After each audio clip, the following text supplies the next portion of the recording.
थंडी खूप जास्त वाढली आहे. टेम्परेचर 13 पासून 10 वरती आले. आज मार्गशीर्ष महिन्याचा तिसरा गुरुवार आहे आणि आज मी खिचडीचा काही वेगळे असा प्रकार करत बसणार नाही. साधी सिंपल खिचडीच करणार आहे. सकाळी खिचडी केली आणि दुपारी मला एका कामासाठी जायचं होतं आणि यायला 2:30 वाजले. त्यानंतर मला पूजासुद्धा करायची होती, फरशी पुसायची होती.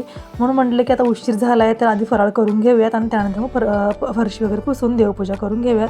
तसं तर आमच्या इकडे दिवसभरामध्ये कधीही पूजा करतात, दुपारी संध्याकाळी, आणि ती दुसऱ्या दिवशी शुक्रवारी पूर्ण दिवसभर ठेवतात आणि शनिवार त्याचं उत्तर पूजा करतात. पण मी अगदी सुरुवातीपासून म्हणजे लग्न व्हायच्या आधीपासून माहेरामध्ये जसं आमच्या पूजा करत तशीच मी अजून पण सकाळी लवकर पूजा करते आणि दिवसभर ती पूजा ठेवते आणि दुसऱ्या दिवशी त्याची उत्तर पूजा करते. पण आज बाहेर गेल्यामुळे उशीर झाला होता तर आज मला जास्त सगळी डहाळे वगैरे नव्हते मिळाले.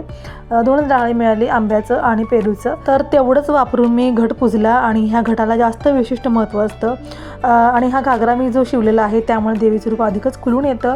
तर पूजा अशी बांधली आणि साधी सिंपल अशी पूजा केली. बाकी काही मी सागर संगीत करत बसत नाही. जे आपल्याकडे आहे तेच वापरून साधी सिंपल अशी जरी पूजा केली तर त्या पूजेला महत्त्व असतं. मनातले भाव महत्त्वाचे असतात आपल्या पूजा करण्यासाठीचे. त्यानंतर पूजा छान संपन्न झाली आणि अशी पूजा मी मांडली. संध्याकाळी मला करायचे होते पुरणपोळ्या. आता दरवेळेला मी एखाद्या गुरुवारी पुरणपोळीचं नैवेद्य दाखवते.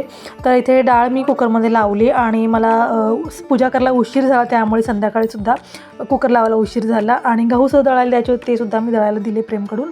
आणि तो वर्षी घरी आला आणि त्याचं असे काहीतरी नाटके असं की जरा काहीतरी लागलं की मला दुखते होते, शाळेला जायचं नाही असं त्याचा काहीतरी बहाणा वगैरे असतो आणि तेच तो मला सांगत होता.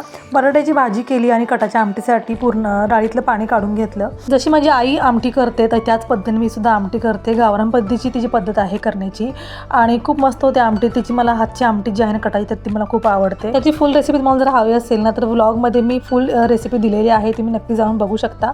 तर इकडे मी प्रेमला मसाला वाटायला दिला आणि तिकडे डाळीमध्ये गुळ घातला होता, तो शिजला होता म्हणून म्हटलं की ह्याला मसाला वाटायला देऊन तिकडे पुरण बारीक करून घेऊयात. तर माझ्याकडे पुरण यंत्र नव्हतं. मागच्या वेळी मी हा जुगाड करून बघितला की पुरणात जसं जाळी असते तशीच आपल्या पिठाची चाळणीला जाळी असते, तर त्यातून पाडून बघूयात आणि ते सक्सेसफुल झालं होतं.